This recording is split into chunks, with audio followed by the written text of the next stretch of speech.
to destigmatize talking about mental health. Again, right now we're going through a pandemic and we're trying to buffer ourselves from having what we call a collective trauma. And so we're here so that you all get the information and facts you need. But more importantly, I want to encourage everyone to be talking about and considering the impact of their mental health, and also for you all to know that we're here for you and that I'm listening.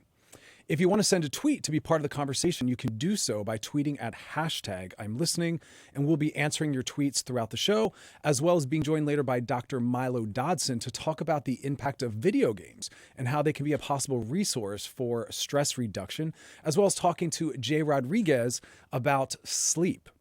Now, that's an important thing to break down. A lot of us are talking about insomnia. I know that I myself am sitting there late at night after a long day, struggling to fall asleep. Talking to my clients clinically, I'm also encountering their own struggles around that. So I wanted to talk about that a little bit.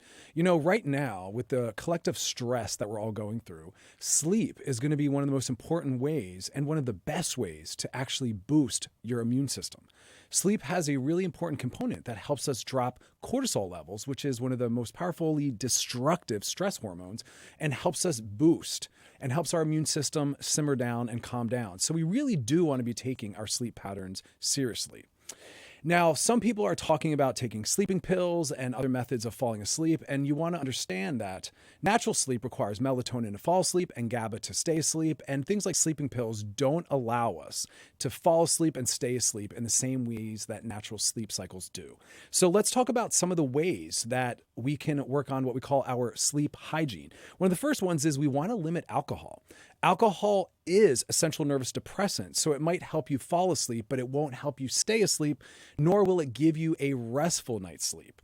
We also want to limit our exposure to really triggering news and conversations. So again, we talk about taking a break from looking at technology or the news or things that are going to really stimulate your nervous system and not allow you to really fall asleep.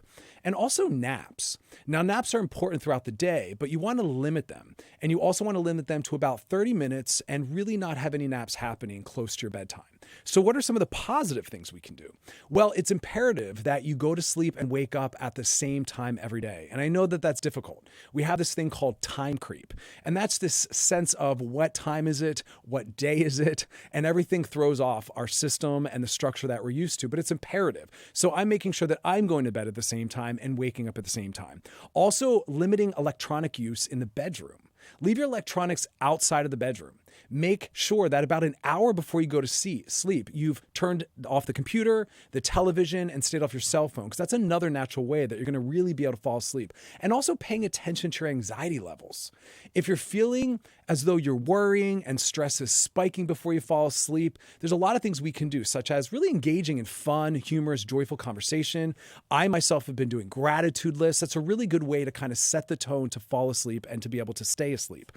So really work on that. Well, that's one of the things that I'm talking to my clients about. Now, quickly, in addition to that, I want to just take a moment to talk a little bit about social distancing, because I'm still noticing and talking to my patients about making sure that although they're feeling as though they want to be available to loved ones and family members and friends that are far, that you still utilize only technology as ways to stay connected. Because as I'm looking out my window, I'm still seeing groups of people congregating and also hearing conversations of people still getting together for pizza night or movie night. And again, that's not going to help us with trying to flatten the curve.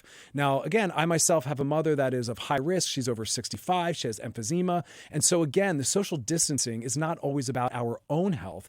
It's about the impact that we're going to have on other people. So we need to really develop what we call more of a collective consciousness. And that means really looking at the impact our individual decisions are going to have on the multitudes around us. So please take that into consideration. But let's switch gears and be joined now by Dr. Milo Dodson to talk a little bit about video games. How's it going, Dr. Milo? How are you? Peace. Good evening. It's going well. Glad to be seeing you and connecting with you this way. Yeah, thanks for joining us. So I love what we're going to talk about tonight, because we hear a lot in our culture about the negatives around video games. You know, stay off of them, too much dissociation, but we're kind of in a special time of this pandemic. So what should the conversation now be when we discuss video games? Yeah, I think actually, as it relates to video games, the conversation can always be that they are a great way of bringing people together. There's a lot of social activity on the internet and connection with people across the country playing various games. So, for example, myself, I serve as the team psychologist at UC Irvine, and we have three scholarship teams, one for League of Legends, for Overwatch, and for Ultimate Smash. And so when I see them coming together, even if it's not in person, I can hear the joy and the excitement in their voices when they describe their gameplay. So while we're, to your point, social distancing, and we shouldn't be having, gaming parties in person, there's always a possibility of connecting through games and through gaming on the internet. And I love that because I was talking to a client today during one of our phone sessions, and he was talking about how the games these days have direct message capacities. Yes. Yeah, yeah. There's actually a lot of research of direct messaging capacity as well as increasing literacy rates through gaming. And so for folks who, I remember seeing the research about like 65% of boys weren't graduating high school. So one of the leading researchers, Constance down at UC Irvine, looked at literacy rates. And it shows that not just in direct messaging, but in the games itself can actually boost literacy. So this is educational as well as social and entertaining. So all the adolescents and teenagers there are thanking you powerfully, Dr. Dodson, for giving them a little more permission to play those games. But I like it because, again, I'm trying to take into account the pressure on parents. And parents are looking at their children with the amount of time they're watching television and playing games, and they're probably a little stressed. And I'm always trying to counsel them, like, let go a little bit. Let them have a little, few more hours. Yeah, I mean, I think the reality is with everything that we do in life, having a routine and having structure is going to be important. And so I don't want to give like free range to all the teenagers and adolescents. Like, man, I heard this psychologist who looks like Drake on the internet talking about how, like, oh, I can just play video games whenever I want. But in reality, this is something that adolescents, children, teenagers should all be working in collaboration with their parents, saying like, hey, this is a good amount of time to be playing video games, and let's try to create that together. Beautiful. And talk to us a little bit about the capacity for self-soothing and coping. Stressful times, and it's really hard to take a break away from some of these triggers. It's on social media everywhere. It's on the news. So talk to us about how things like video games can give us a healthy break away from all of that. Yeah, absolutely. I mean, even if we go back to the old school Atari days, video games have supported us in giving us an outlet to kind of focus on something else. They're active, they're engaging. And so, as we've seen, we go from the old school Atari to the upcoming PlayStation 5 console. Video games continue to evolve in their graphic content, but there's always been this really, really beautiful aspect of kind of an escape or a distraction. And considering we're going through a pandemic, we need that right now. And again, we need that with some boundaries, some structure for sure, but there's a lot of value in this right now. There's a lot of people saying, what's an Atari? It breaks my heart because that was literally the first video game I ever encountered as a kid. Oh, man. Yeah. I'm gonna go ahead and say, and let me Google that for you real quick. So we got a few tweets in that I'd love you to answer with us that are kind of related to what we're talking about. This tweet says, since my 8-year-old is at home with me now, he's asking that I get him a PlayStation 4 to play video games. My only worry is that the online gaming world can expose him to things he's not ready to learn about. I know a lot of adults play online and use a lot of profanity, so I was wondering if there's a way for that to be censored. Yeah, I think on PlayStation as well as some online gaming platforms, one, you can look at parental controls. So anything people are doing with a smartphone, video games, always want to encourage that. But I know a lot of families actually console put a computer in the family area. So then that way there can be some parental monitoring while they're playing. And again, we're not trying to say, well, go out and buy this 8-year-old Call of Duty, right? Just like in the same way that I wouldn't encourage a parent to let an 8-year-old watch Kill Bill right now on Netflix. So playing video games can actually be an opportunity for parents to connect with their kids right now and get a better idea of what excites them about video games. That's beautiful. We have another one that's related to this. This tweet asks, my boyfriend and I are both working from home, and I noticed that he's gaming every day constantly throughout the day. I was wondering if I should address this issue with him or just leave it be. I'm happy he's gaming with friends, but it seems like his work and relationship with me are just not priorities. Yeah, I think whatever the outlet is, we want to encourage our partners, our loved ones to find excitement in that. And we also want to be able to have open and honest conversations. So whether that's gaming, whether that's maybe, during the current social distancing, maybe too much substance use, having an open and candid conversation and being like, hey, like I'm super glad you're on all these leaderboards, but like, can we kind of, quarantine and chill right now? Or can we have an open conversation about what I need or what's helpful for us in this time? You're killing me with all these new hashtags. Hey man, it's the age that we're in right now. Like that's how we got to do it. You got to hashtag it so the kids understand what we're talking about. I'm into it. I'm into it. Dr. Milo Dotson, thank you so much. And I know we're going to have you back on the show again, so we'll see you again soon. Thank you. It's always a pleasure to have. Have Thanks. a beautiful night.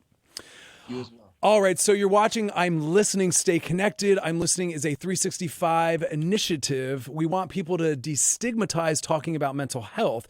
If you want to join the conversation, you could do so by tweeting at hashtag I'm Listening, and we'll be answering your tweets throughout the show. And again, the importance of this project is we want people to be talking with those loved ones around them about how they're feeling in terms of mental health so that they themselves can process what they're going through, but also invite others to do the same with them. So we're trying to normalize talking about the anxiety, the depression, the triggers, the struggles that we all collectively are going through together at this time.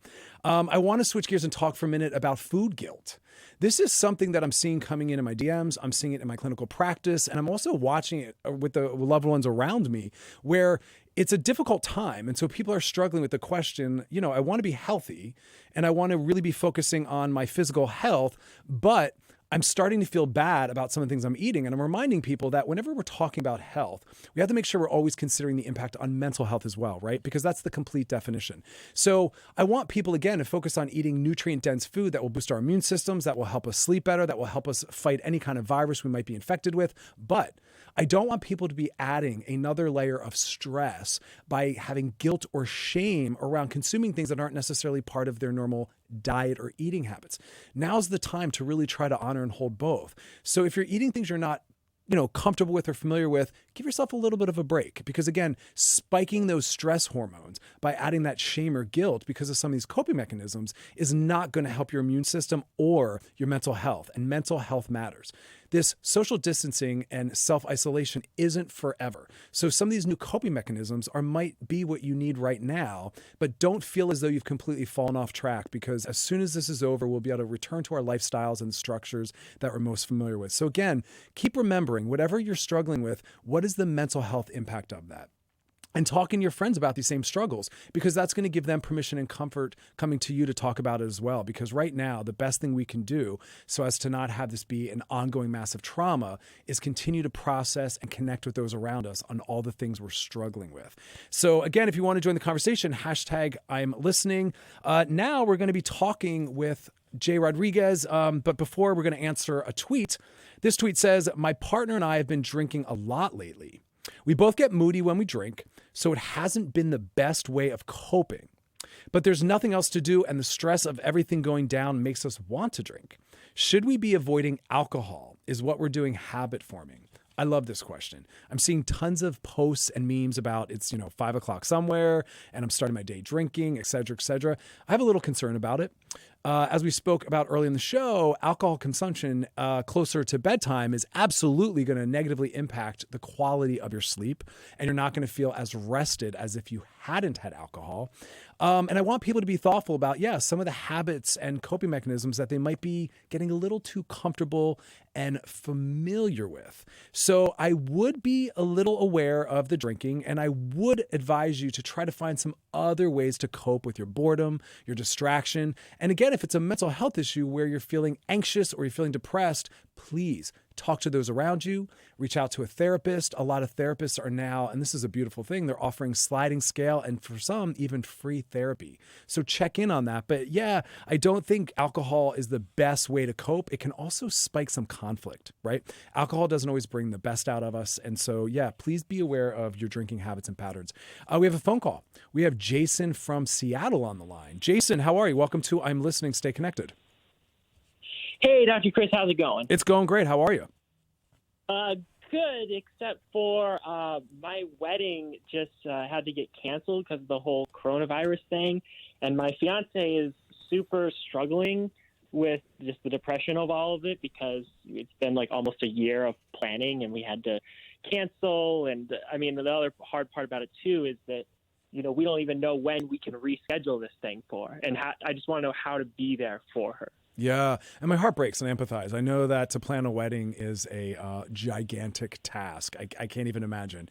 And I understand that a lot of people really look forward to that. It's friends, it's family, it's fun. You're honoring this commitment that you've made. A couple things. I mean, number one, I would just talk a lot about the fact that it's still going to happen, right? And that, you know, the intimacy and the commitment is still there. And when this is all over, we're going to be able to return to getting back to the wedding. And also there might be some really powerful, beautiful changes that can be made now that you have downtime, whether it's new vendors, working on some of the things about the wedding, but just be supportive and listen because there's really not a true solution. We're in an unfortunate situation where larger gatherings have to be canceled and there's a lot of meaning and value in that. So that has to be prioritized. So I would just listen because again, the solution's not really there and just keep trying to be supportive and saying that like, it's going to happen. We will get to it. And when we do, it'll be just as, you know, it'll be just as much fun. It'll have just as much meaning and value. Yeah, it's kind of where we're at with this one right now. Awesome. Well, thank you so much. Good luck with that. My heart goes out to those. I know a lot of people are talking about having to cancel their child's birthday party and you know, weddings and vacations and conferences. But I want to really support you all in making sure you do cancel those, even if they're still being held, because again, we're still looking at the numbers. I was just looking at the numbers in LA and they're starting to spike. And so please be very, very thoughtful. I was even seeing that places like Hawaii are not only quarantining for 14 days, anyone entering the island, but they're also asking people to please stay home. So they're actually saying, please don't come and be a tourist. All right. We are now going to be speaking with Jay Rodriguez, the original Queer Eye and former host of the morning show. Jay, what's going on, buddy? Hey, not much. I'm just sitting here drinking and arguing with my partner, Rico, who I wanted to say hi as well. Rico! Oh, I'm glad you're not there all by yourself. No, I'm definitely not. What an interesting time we're living in.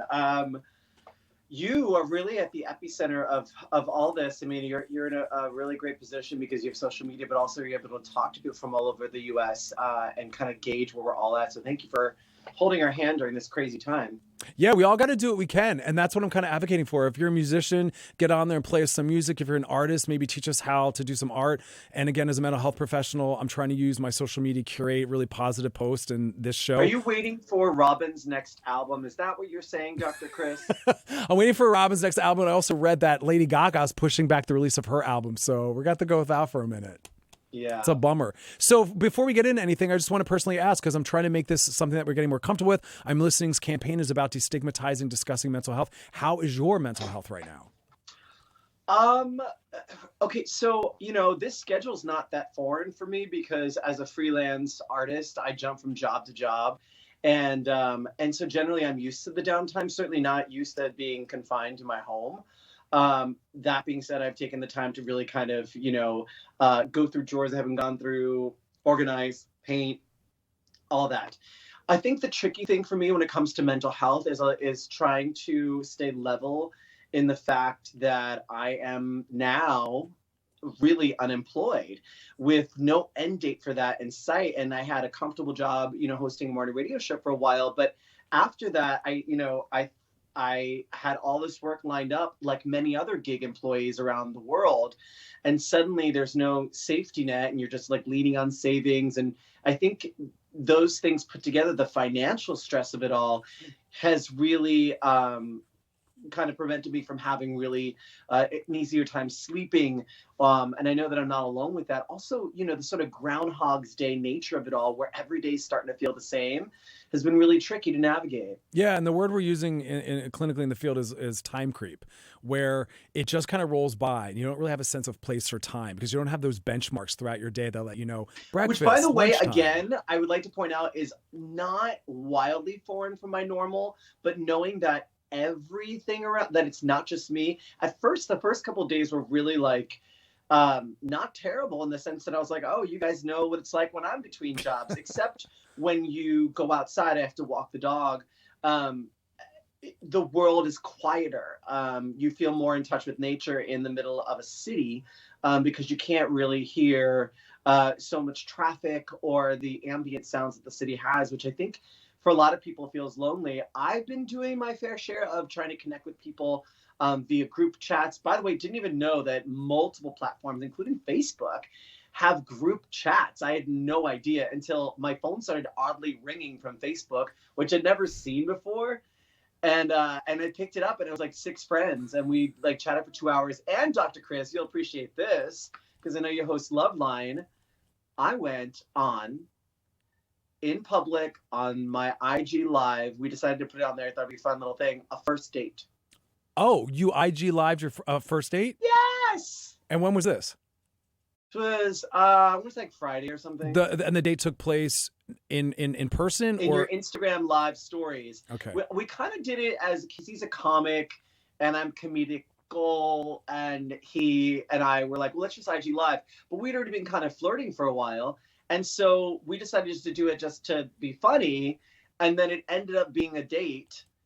Which everyone else clocked before we did. And then we were like, yeah, we're good with that title, and we're going to have a date too. So it was actually interesting. And the conversation really led us all to kind of be like, wow, you're kind of now forced to take things slow. And we did 20 questions with each other. Well, I'm thankful you didn't go on a physical date, because there are still people that are trying to date. I'm telling them it has to be done in creative ways. But look at this. You saw the photo I sent you about, I got approached for someone that wanted to have some kind of sexual gathering, and they even sent their number to me. And it's scary to me because while I've been in quarantine for well over a week, I'm pretty sure I'm likely negative, but I've had to step out for groceries and things. So maybe I could be positive. And so for COVID-19. And so for me, it's more about taking care of others during this crazy time. And I think, of course, this dangerous language coming out of all the press briefings that the president's giving, when he's saying that maybe Easter some pockets will be able to reemerge. And all it takes is one person to infect multiple people through casual contact. So it's scary. And I, of course, like everyone else, want this to come to an end. I want to get back working. I want to get back to uplifting spirits in person, which, I think as a performer, I love that I'm able to do. But I'm also aware that I'm sacrificing this time for the greater good. And I want us all to be inspired by that. And that's why I'm actually really thankful that you did the date live, so people can see the fun and the value that can come of that. I mean, congratulations on finding love, and maybe a new spinoff series out of that. So that's great too. But honestly, if you moderate it, I'm totally game. The New York City Department of Health was really beautiful in their clear languaging, which is they're saying right now the best sex you can have, the safest sex, is sex with yourself. And second to that is maybe with someone that you've been self-isolating with. But outside of that, and I wholeheartedly agree with this, please back off of that. Would love to unpack that further with you, but I feel like the conversation that you and I would have would be more suited for LoveLine, so I'm going to skirt right past that and say put a pin in that. Put a pin in that. But remind me that we had this chat. Beautiful. So quickly, what tips would you give individuals for getting through this, the mental health components of self-isolation that you yourself have been using that's been successful? Yeah, so let's just, first of all, start reframing this in a beautiful way that you suggested, which is a social distancing, not your physical distancing versus social distancing, right? There's two different ways to think about distancing ourselves. Yes, we cannot be in close quarters. We cannot be physically near each other. But thankfully, there's so many devices and ways that we can stay connected so we don't feel alone that are fun. Try getting more creative with it. It's like entering any kind of new chapter in your life. For me, it's about learning, for instance, how to work better with technology. I bought a beautiful camera that I intended on making all these videos with, and I bought a green screen and great lighting. And now I feel like I have all the time in the world to explore that. Open up a drawer, connect with people that you've been meaning to connect with. Even what a friend of mine and I did, he sent me a very simple recipe of ingredients I did have in the house, and we both made the same meal. We FaceTimed and then ate it, and he was describing his meal, and I was like, I think I messed it up. So it was really fun, and we had this kind of great connection to kind of, just make it interesting and exciting, and know that the distance does not mean social distancing in the sense of being anti-social, and it's okay to take breaths and take time to do proper self-care, but we can all remain connected just digitally for now. Beautifully said. We had a tweet come in that I think you'd be great to help answer with us. So Awesome. weigh in on this one. The tweet says, and again, those that want to join the conversation, send your tweets to #I'mListening. We're talking with Jay Rodriguez right now. And the tweet asks, I've been napping throughout the day. Because of all this chaos, it's made me emotionally and physically tired. Sometimes it throws off my sleep pattern, but I don't know if that matters because I always have the next day to catch up. Am I making matters worse by sleeping so much, or should I just let my body rest? Let me answer, and then I want the Dr. Chris answer after. Okay. My feeling would say that's bad, and here's why. Because I think sometimes sleep can be aligned with a way to escape reality. And I had a friend who was self-quarantined far before we all were on this isolation trip, or distancing trip, I should say. He was in Italy and his boyfriend lives there, and he came back to the States and he deliberately self-isolated because he knew he shouldn't be around others. And what he's found most helpful, so he wasn't in bed sleeping all day, which for him he found led to more depression. He actually got himself, and I feel like this has been working for a lot of people, on a quarantine schedule. He gave himself much more breaks to do things that he enjoys while also maintaining some sense of normality. For instance, Dr. Chris, I showered today. I threw on my favorite cologne to video chat you. Oh, wow. For Thank me. you. But for me, Impressed. you know Yes, what I mean? for yourself, I of course. feel like a person. Let me tell you a really quick story. When I was in 1996, my aunt came out as HIV positive. Actually, at the time, she had full-blown AIDS. And I remember something that, my mom and I became her primary caretakers. And over time, we kind of started by accident treating her like a patient, which only added to her depression. She was fine. She was living a great life, and she just happened to be in hospice care. And one day, the needle that broke the camel's back was was basically my mom had given her a gift of pajamas for Mother's Day to take her to church. And she said, "You stopped considering me as a person, and you just right then treated me like a patient. We still have to do the things that bring us joy, that make us feel connected to who we are. And for you, that might be wearing wacky underwear that day that you like, that makes you feel good. Or maybe trying your hair in a little stupid things, or rearranging your cabinets in a different way, or even honestly binge watching your favorite show that you normally wouldn't allow yourself to watch because you're like, whatever. Just doing the things that bring you joy in this time, because we're all in this together. One of the scariest things about being unemployed for millions of us is just not knowing the end date. And so what I'm trying to do is find joy in the small things. And today, the joy for me was found in simply putting on my favorite cologne, which I'm like rationing because it was pricey. And but to me, I have a little pep in my step today for this small little thing that made me feel good. No one's going to smell it. Yeah, no, and I think that's so stunningly powerful because we have the capacity to depress ourselves, right? And for some, a lot of sleeping is a sign of depression. So either it's a sign that you are depressed, or it could be a sign that you are going to be depressing yourself. And so I like exactly what you did say. Can I ask you a question? Please. About this, because it goes back to, I think, what the caller said earlier, or the tweet regarding self-soothing with mechanisms like drinking or sleeping. When we are in a level of crisis like this, what is the line, and at what point should you recognize that a certain behavior you're doing to sort of somewhat soothe your anxiety that we're all feeling in this moment? When does it cross over to dangerous? Like that couple was describing that they're getting into arguments and the drinking sounded fun until it wasn't. And what is the line that we need to be, or what is the signal to ourselves to understand that maybe what we're doing to help ourselves isn't helpful? Yeah, it's a powerful question. And some of it's a little individualized, but the way I usually frame it is twofold. How do you feel during, and how do you feel afterwards? Because if it's truly rooted in self-care and self-soothing, you're going to feel good during and you're going to feel good after. But if you're looking back at whatever you've engaged in, whatever it happens to be, and it's had a negative impact on your life and your mental health, then it wasn't a positive mood. Yes. Another tool I also offer is, how do you feel before? If you're feeling good and you're feeling happy, the use of alcohol will amplify that. Great, good time to do that. If you're feeling sad or depressed, alcohol will also amplify that. Not the best time to do that. Find another mechanism to cope with that. How and now you are, you're able to still work and engage with people. Yes. In your sense of getting probably a broader range of ideas than I'm seeing on my social media. how are you keeping level during this time? Because on air and your private practice, I'm sure you're getting inundated with all this stuff, and I'm sure it's part of your profession. But what are the things that you found are working for you? Because we live in Los Angeles. It's not as busy as New York, but it feels like the city has a pulse that is somewhat slowed down. Yeah, I appreciate your question. I mean, I have to do the work I want other people to do. I keep checking with my body, right? Our bodies are going to let us know if we're overloaded or if we're taking care of ourselves. And so when I notice that I'm starting to feel like I'm carrying a lot of tension and stress, that's a sign that I have to set some boundaries. I have to set some boundaries with what's coming in.